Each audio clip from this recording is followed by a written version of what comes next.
This production has been made possible by a generous funding from the Nasser Al Said Charitable Foundation.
In 1935, I was 15 in a Christian college, and at that time, very important discoveries of necessarily human paintings in caverns in the south of Spain were made, and the specialists said, very likely, these paintings date back to about 15,000 years from now. In my book of religious teachings, it was written that the first appearance of man on earth dated back to about 40 centuries before Jesus. I said to him, what is the credible? The father said me, no, please don't confuse two things. You have the science and you have religion. If there is something which is not in accordance, it's the religion who said the truth. But I told him it is impossible. It's a well-established fact. The first appearance of man on earth cannot be evaluated to this time. It is impossible. We were educated. Religion said something, and science said another thing. I said to myself, something is going wrong. The future doctor, Bukai, born in Pont-l'Evêque in northern France in 1920, couldn't have known, or even guessed, on commencing his medical career around 1945, what would have been the residual of that inconvenient encounter with his Catholic teacher a decade earlier. The seemingly doomed showdown of science and religion, as crystallized by his instructor, had apparently set young Maurice on a path of discovery that would consume his entire life.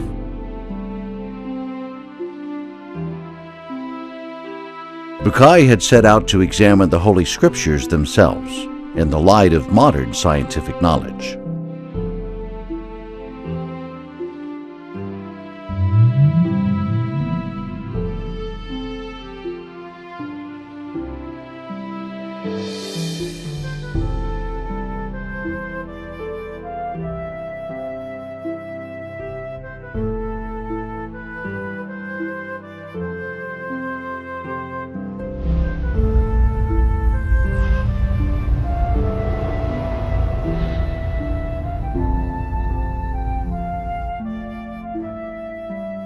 Bukai recalls that during his employment years at the surgical clinic at the University of Paris in 1945, and even much later, how much he got involved in discussions about the viability of considering religion from a scientific perspective.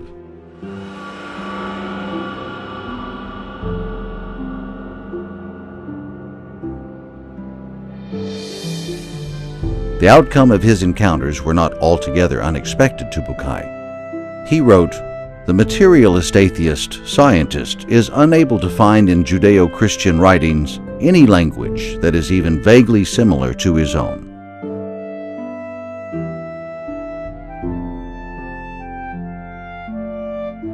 They contain so many improbabilities, contradictions, and incompatibilities with modern scientific data that he refuses to take texts into consideration that the vast majority of theologians would like to see accepted as an inseparable whole." Those scientists are left today, Bukai concludes, in a state of indifference and even disdain to religious matters they perceive originating from a body of myths.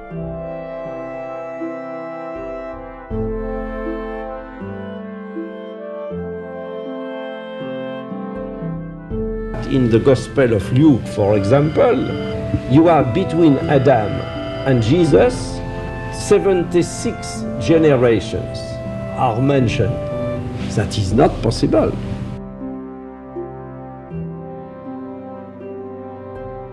Bukai had noted early on that when science and religion are discussed in the West, people are quite willing to confine themselves to Judaism and Christianity, but they hardly ever consider Islam. Exegetes in Christian or Jewish communities think that the religious teachings were inspired to the author of the Bible, but considering the things which are not religious teachings, it's a fact that they wrote according to the ideas, superstition, myth of their time. Alors il l'a fait en tant que catholique, mais il s'est intéressé à l'islam. Et je ne sais pas du reste, dans quelles conditions, il ne me l'a pas dit. Et il a vu que dans le Coran, on insiste beaucoup, comme vous le savez, sur la création.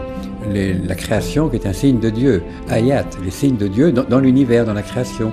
Et je pense qu'il a bien vu que le Coran montrait que, au fond, la création était un don de Dieu et en même temps un appel de Dieu, que nous étions des créatures. Bon. Indeed, there was no way then for an increasingly inquisitive Bukai to understand, let alone appreciate, any feature of the Islamic culture. For what appeared to be a deeply rooted principle of misconception in his Western education about Islam had left on him a seemingly indelible impression for a long time. He wrote, "As I grew up, I was always taught that Muhammad was the author of the Quran. I remember seeing French translations bearing this information. I was invariably told that the author of the Quran simply compiled, in a slightly different form, stories of sacred history taken from the Bible. The author was said to have added or removed certain passages while setting forth the principles and rules of the religion he himself had founded. Most people in the West have been brought up on misconceptions concerning Islam and the Quran. For a large part of my life, I myself was one such person." When I was at that time approximately in the 40s, received Muslim patients in Paris, and when I had the opportunity to speak with many of them concerning their religion. For me, originally, I thought that the Quran was the work of a man. Throughout a good deal of the 60s, Bukai happened to be treating Muslim patients in Paris. As he observed, they often referred to their book, the Quran, in a language that was totally foreign to him. Bukai had finally come to the conclusion that in order to correctly satisfy the requisites of textual analysis of the Holy Scriptures, an educational decision had to be taken, albeit a little late. I took the decision to learn Arabic in Paris. I was 50 exactly at that time. And so the freshman Bukai of the autumn class of 1970 had enrolled to study Arabic in Paris's prestigious National Institute of Oriental Languages. The students are able to read the parts of the Quran which are not too much difficult, like most of the passages of Surah Al-Baqarah, for example, and at the same time, modern Arabic, like Al-Ayam min Taha Hussein, to compare the Arabic language of the Quran, Al-Fusha, with modern Arabic. That was an excellent thing for us to make a comparison and to feel that the language of the Quran was something without any comparison.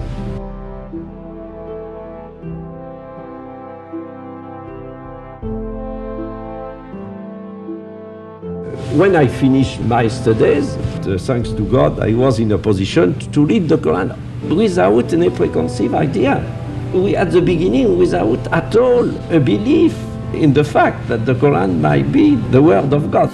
In his book, Seeking Peace at Heart, of 2007, Professor Muhammad al-Talabi notices that the word mind is mentioned 49 times in the Quran. Science, meaning knowledge in general, is referred to 768 times. The word heart, meaning contemplation, comes in 172 times. Sight, meaning perceiving, is repeated 147 times, whereas the word remembrance, meaning to question and to consider attentively, is mentioned 268 times in the Quran. ومن العجيب أن القرآن فيه 6300 وكذا آية و26 آية. 1300 آية تتكلم عن العلم والعلماء، آيات التشريع التي تحكم الخلق في علاقاتهم بكل أنواعها عدها بعض المتخصصين ب535 آية. Once he mastered Arabic, Bukai could find in the Quran a trove of verses laden with calls to read, think, and to discover. He finally produced a short list of those directly related to empirical science.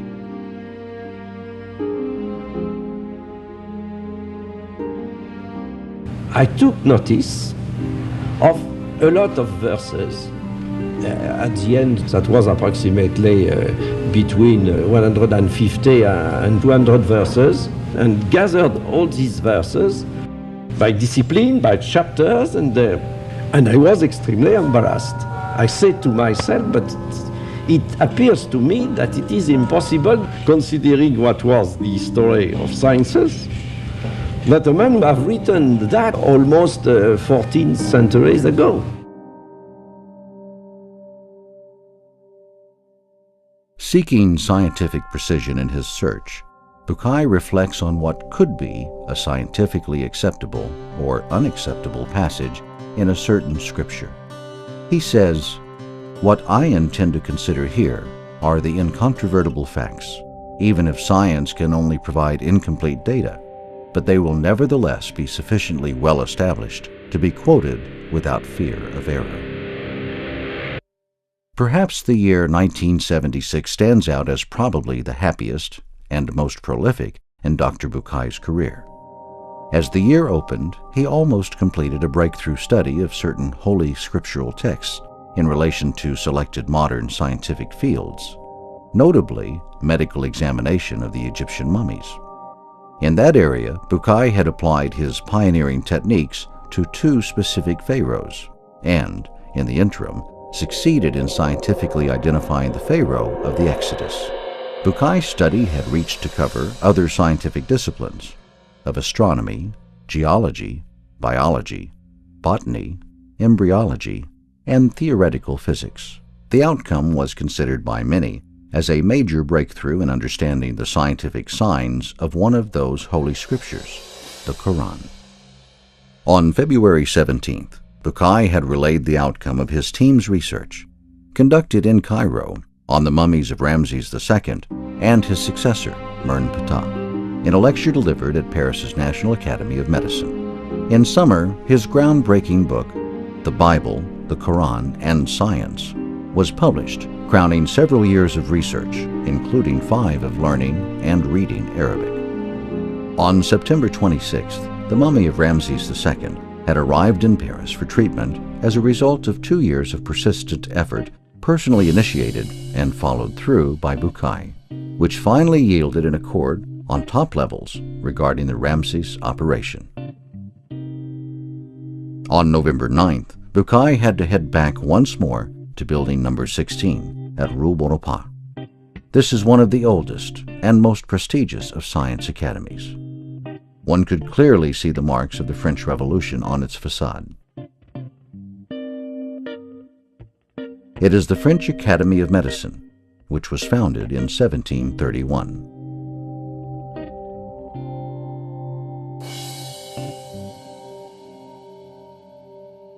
Only this time, he was there to deliver what was seen by many as an unusual rendering in the Academy's history, a lecture entitled Physiological and Embryological Data in the Quran.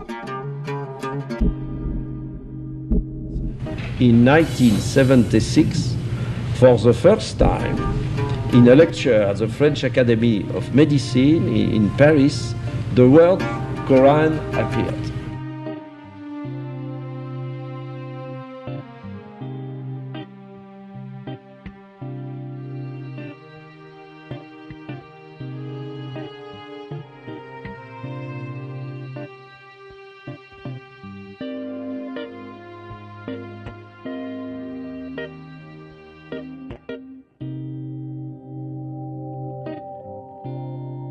At the very opening of his lecture, Bukai makes a unique reference to a 14th-century-old book containing a body of data totally unknown at that age, that is today in total conformity with our present status of knowledge.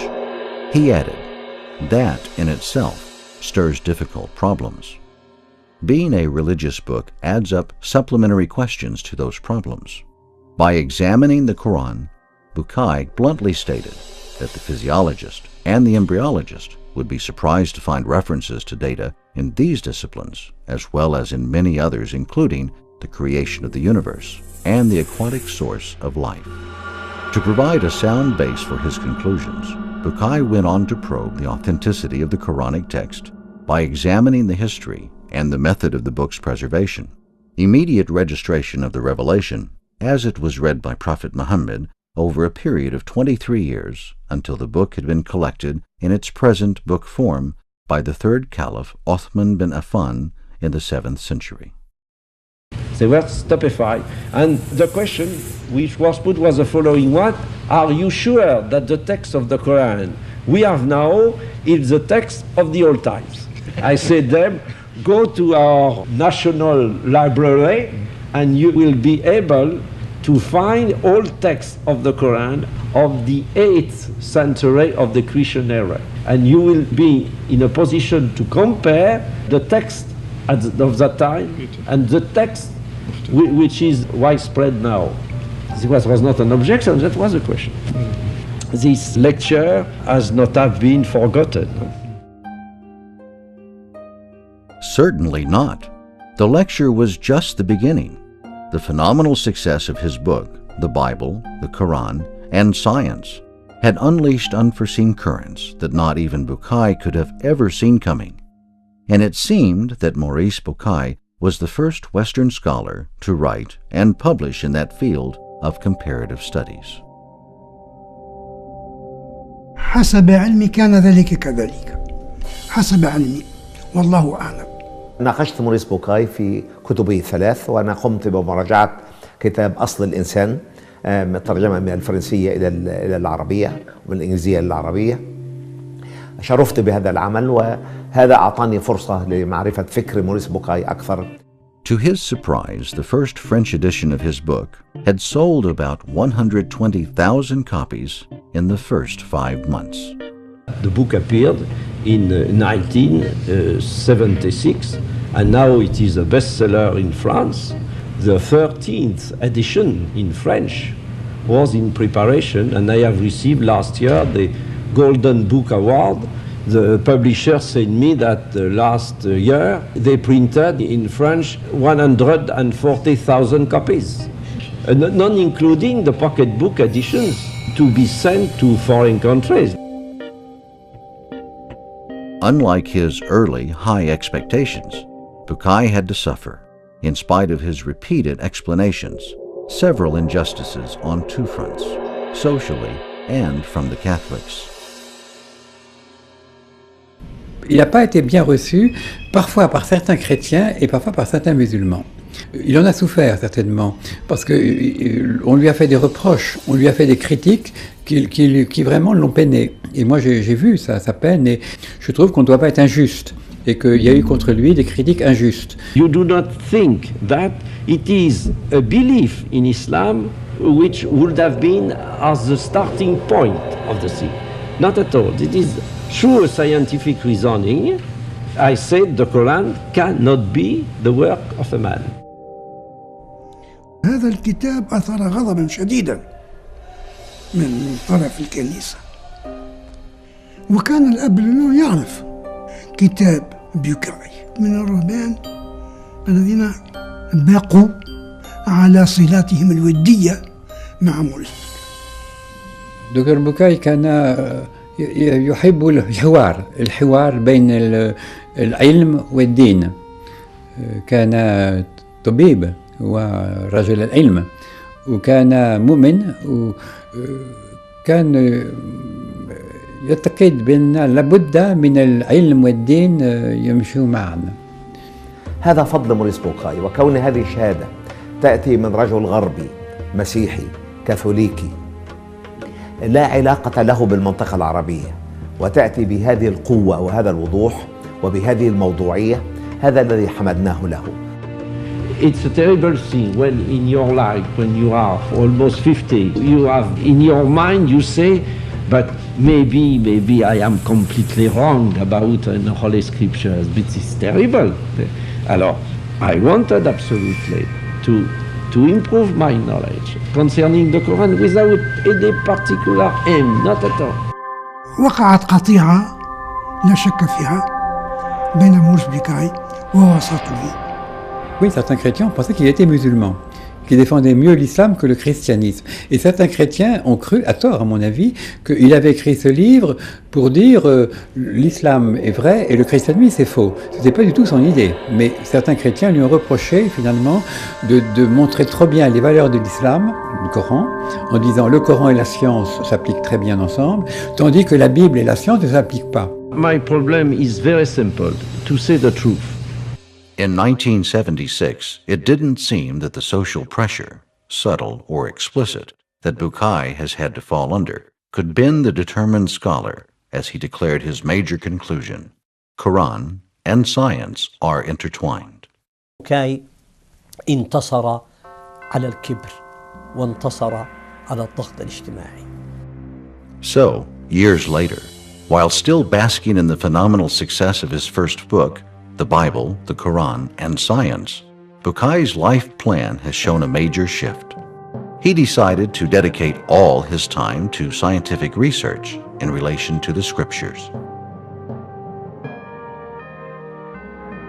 With an ever-increasing number of prints and translations of his book, the Bible, the Quran, and Science, it seemed that the school of exploring scientific signs in the Holy Scriptures is really gaining new momentum. Il était donc médecin, il était compétent dans les sciences. Il n'avait pas une formation théologique vraiment très très profonde. Il n'avait pas fait d'études de théologie chrétienne et même musulmane. Il connaissait le Coran, mais il n'avait pas étudié les grands auteurs coraniques de musulmans. Il n'avait pas fait l'exégèse, par exemple. Et du côté chrétien aussi, il n'était pas très au courant des recherches de l'exégèse et de l'histoire du christianisme. اتجاه حوار بين كتابين، القرآن من ناحية والكتاب المقدس من ناحية أخرى. كان صيحة ودويا علميا.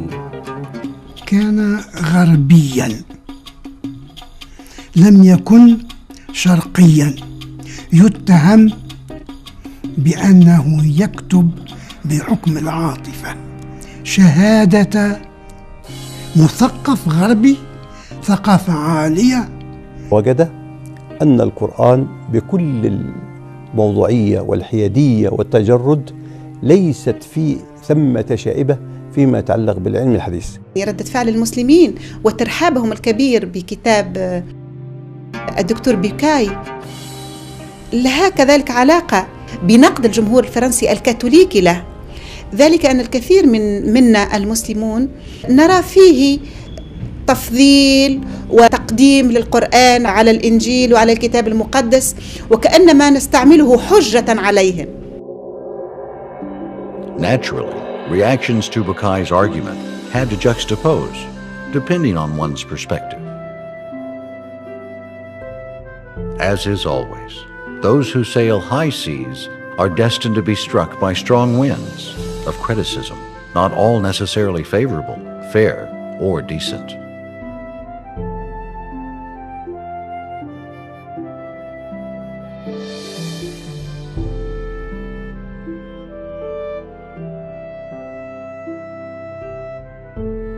Je trouvais en lui beaucoup de volonté, de spiritualité, de fidélité, de dialogue, de volonté de paix, et je trouve que cela mérite le respect.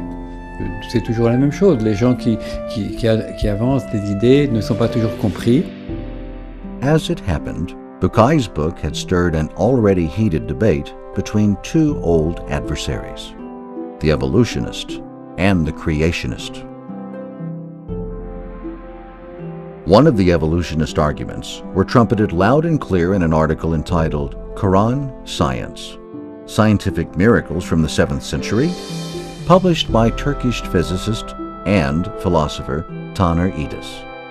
In an all-sarcastic tone, the writer defends his case against the apologetics who hunt for scientific miracles in the Quran.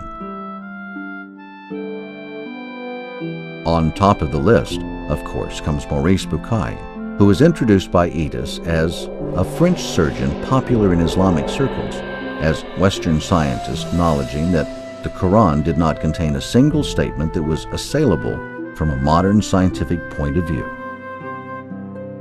Next to Bukai on the creationist list is Professor Keith Moore, the Canadian apologetic scientist quoted by Idis as stating, "Statements referring to human reproduction and development are scattered throughout the Quran. It is only recently that the scientific meaning of some of these verses has been appreciated fully." Idis ends up judging Moore by this verdict.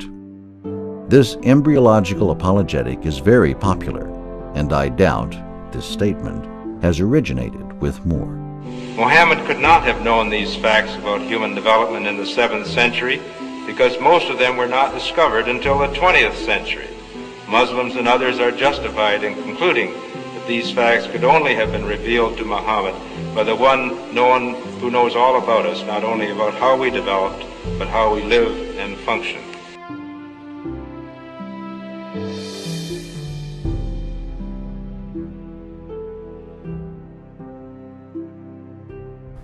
موريس بوكاي لم يكن لاهوتيا، وليست له الثقافة لاهوتية، ولم يكن راهبا، كان طبيبا من أشهر الأطباء.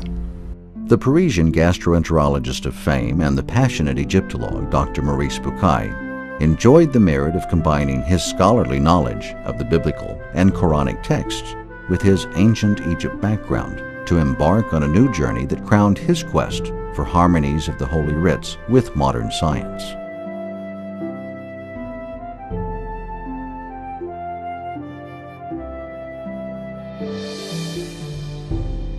He wrote, "I had journeyed to Egypt during the second half of 1974 in search of various archaeological and medical data concerning certain pharaohs. In particular, I was after documents pertaining to the Exodus. My intention was to examine certain passages in the Bible and the Quran under the light of recent information provided by Egyptian archaeology. During my first visit to the royal mummy's room, I wondered whether or not my plans for this research would lead to conclusive findings, and whether I would be able to effectively justify the confidence the Egyptian authorities had placed in my project.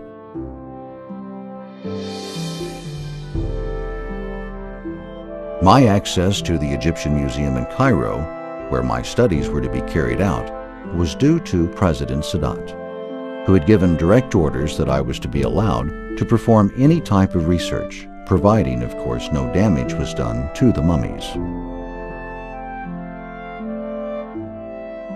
In my own country, I was not officially entitled to carry out such research, nor was any endorsement given to me by the French government or a university.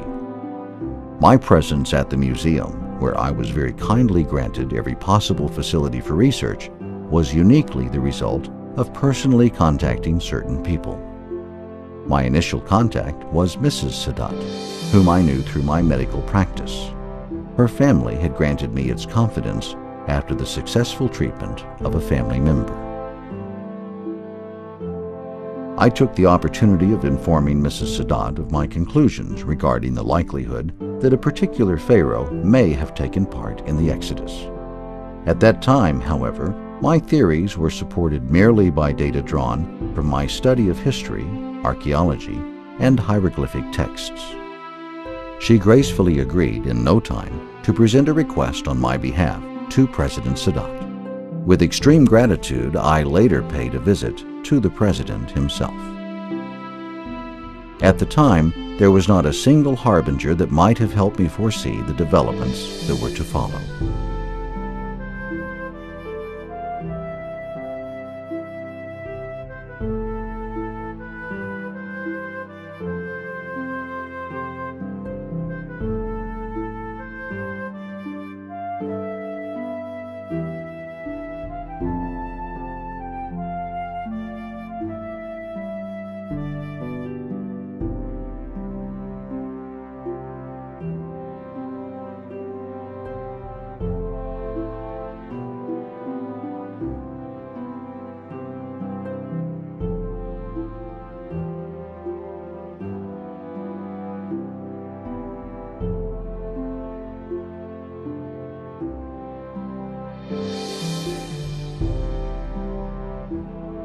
At first, I was, of course, fascinated by the outward appearance of both pharaohs when I entered the mummies room of the Egyptian Museum in Cairo in 1974.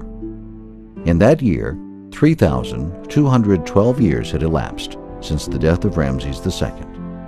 The only parts of the body of Ramses II that were visible to visitors in 1974 were the head and the left hand, the rest being draped with coarse linen not unlike burlap.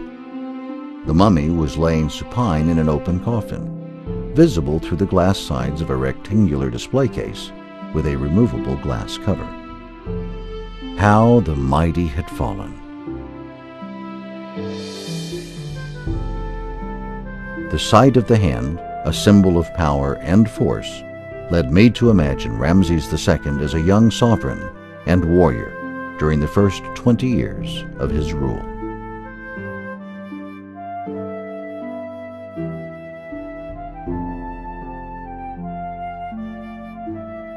The purpose of my own project was to examine the possibilities of making new discoveries and to extend the research to branches of medicine that had not yet been included. The research was to focus on the remains of two pharaohs. Meminta, research in the field of forensic medicine, was to prove of great value in determining the cause of his death, and Ramses II, thought by many biblical scholars to have been the pharaoh of the Exodus. It seemed to me that the experts' arguments were weak in terms of factual evidence, and that precise data on the condition of the pharaohs at the end of their lives could cast light on the matter, providing indisputable evidence. Our earlier studies had already shown that the mummy of Ramses II, and likewise other pharaohs' mummies, had suffered serious damage before the bodies of numerous kings were discovered in the necropolis at Thebes nearly a century ago. In the case of Ramses II, the damage was twofold. First, structural, the extent of which had already been determined by X-rays, and secondly, biological, the causes of which had already been discovered as well. I discussed these problems several times during my talks with President Sadat and those around him. On January 23, 1976, President Sadat announced his decision to entrust the mummy of Ramses II to France. He asked me personally to announce the measures that needed to be taken to rescue the other deteriorating mummies after Ramses' stay in Paris.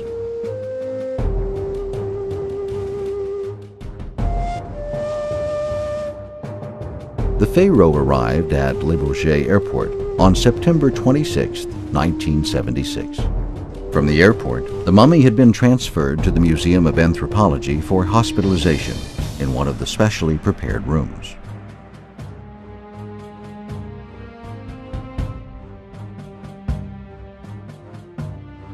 On June 29, 1977, Paris Match reported that the truck containing the packing case and its occupant was ordered to pass by one of his two Luxor obelisks at Place de la Concorde, so that the ancient monarch's soul could contemplate his glory inscribed on the stone in dithyrambic terms.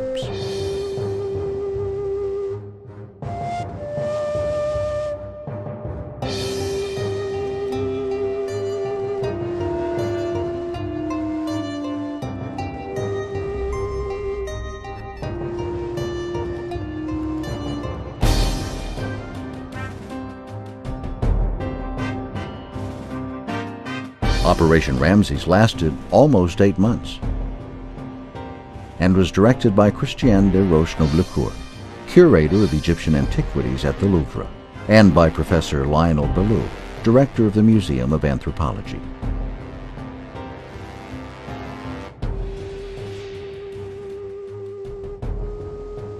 Eventually, the genuine French passion about Egyptology, as dubbed by a French newspaper, had inevitably sparked a clash of interest among the doctors and the curators.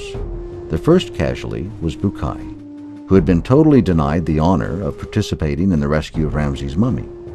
Only after the conclusions of his team's research were made public in 3 lectures given upon invitation from the Department of Egyptian Antiquities at the Louvre in autumn 1975, and the other 2 at the Institute of Human Paleontology in May 1976. By summer of 1976, Bukai's book, The Bible, the Quran, and Science, was already setting a stir in motion in some Parisian circles. And as Dr. Bukai had been deprived the honor of being at the reception of the mummy, he single-handedly initiated its treatment 2 years earlier. He was denied even attendance at the official farewell ceremony given to the celebrated Pharaoh Tuesday morning, the 10th of May, 1977, at Le Bourget Airport.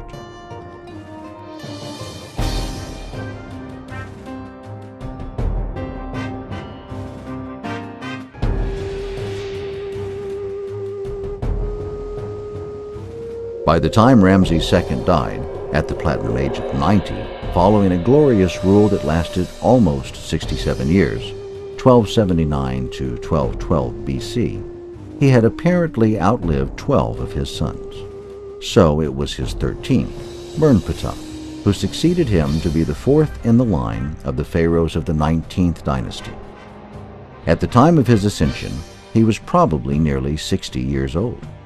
Mernptah's reign was short-lived, perhaps only 9 or 10 years, as well as rather dull in comparison with that of his star predecessor.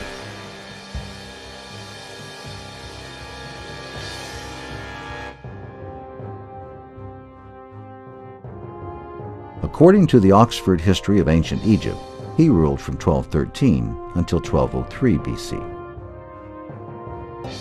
Mernptah's tomb is marked KV 8 at the Valley of the Kings on the Nile's west bank, opposite of today's Luxor, ancient Thebes.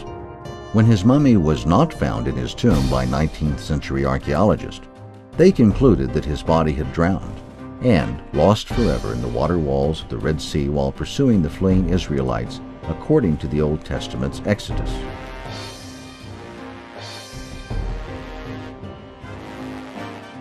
But the theory had been refuted when the mummy of Mernptah was discovered by Victor Loret in 1898 in the Valley of the Kings.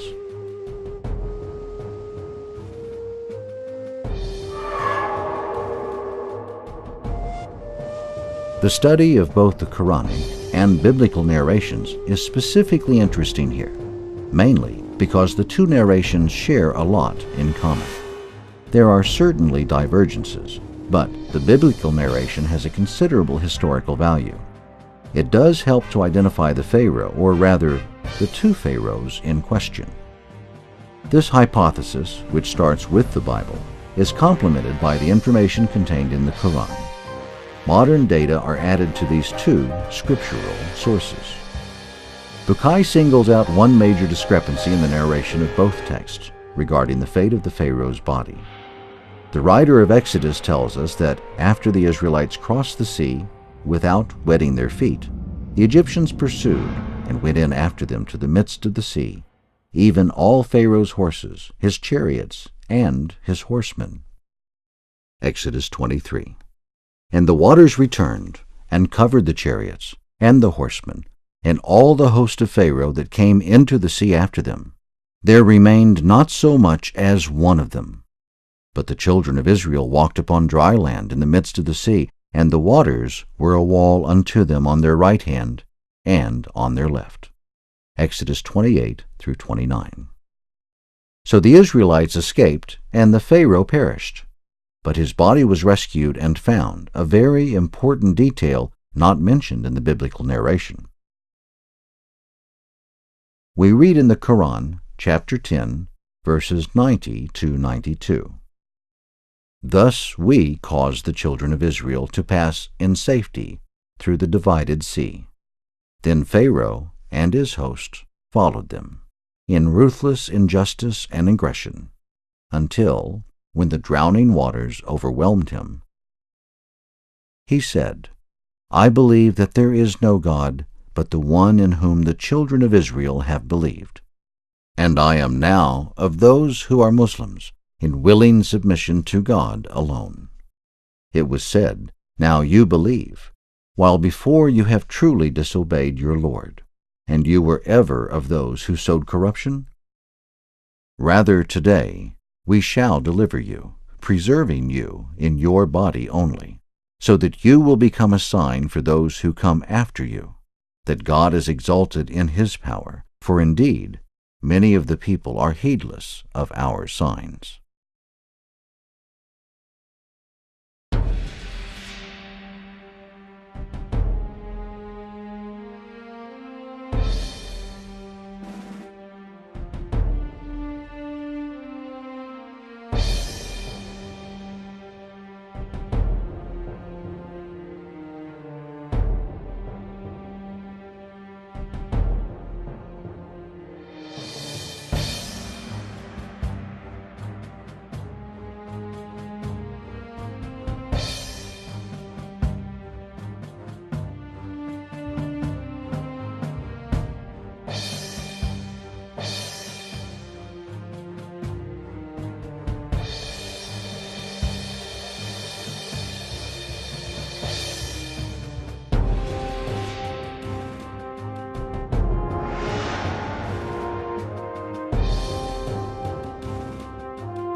As a young man, Moses, after slaying an Egyptian, fled from the face of Pharaoh and dwelt in the land of Midian.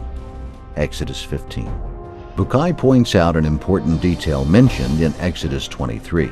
And it came to pass in process of time that the king of Egypt died. Exodus identifies that king being the one who ordered the Hebrews, by forced labor, to build new cities. And they built for Pharaoh treasure cities of Pithom and Ramses. Exodus 11. Bukai concludes that Exodus, with the returning 80-year-old Moses, could only have taken place during the reign of Ramses' successor. So, one Pharaoh died during Moses' stay at Midian, while the other perished pursuing the fleeing Israelites. Not a single Pharaoh for Moses then, but two: Ramses II, Pharaoh of the oppression, and Meminta, Pharaoh of the Exodus. Having published the results of his examination of the mummies of both pharaohs, freely conducted in the Cairo Museum during 1974 and 1975, Dr. Bukai had headed on the afternoon of February the 17th, 1976, to the French National Academy of Medicine to present a paper entitled Application of Medical Methods to the Examination of Pharaonic Mummies, in which he introduced the conclusions reached by his Egyptian Franco team.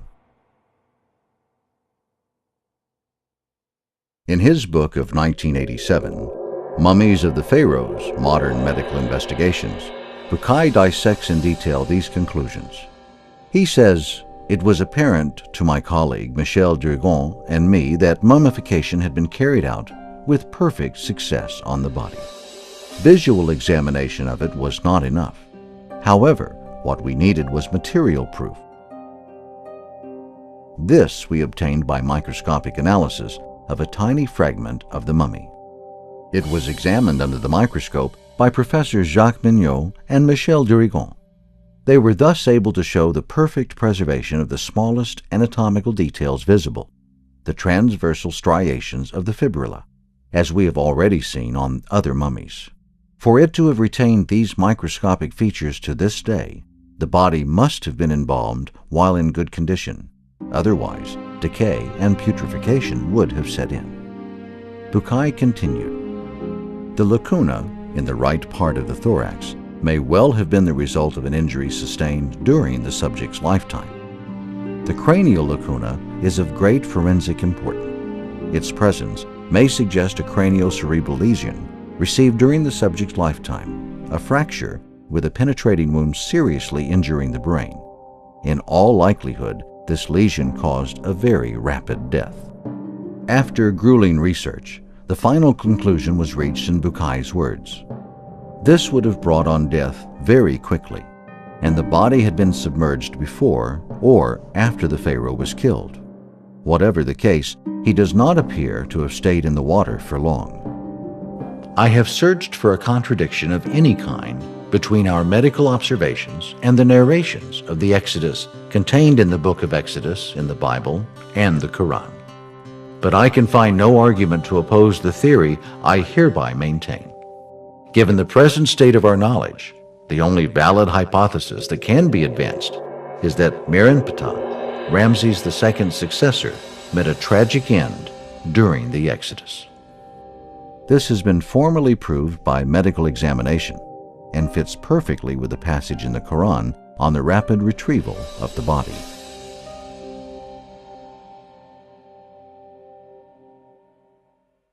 "Rather today we shall deliver you, preserving you in your body only, so that you will become a sign for those who come after you, that God is exalted in his power, for indeed many of the people are heedless of our signs." Here is a material presence of the mummified body of the man who knew Moses, resisted his pleas, pursued him as he took flight, and lost his life in the process. His earthly remains were saved by the will of God from destruction to become a sign to posterity, as it is written in the Quran.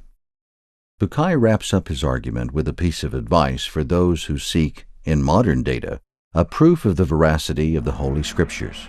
He asserts, "They will find a magnificent illustration of the verses of the Quran when they see the retrieved body of the Exodus Pharaoh by simply visiting the Royal Mummy's Room in the Egyptian Museum in Cairo.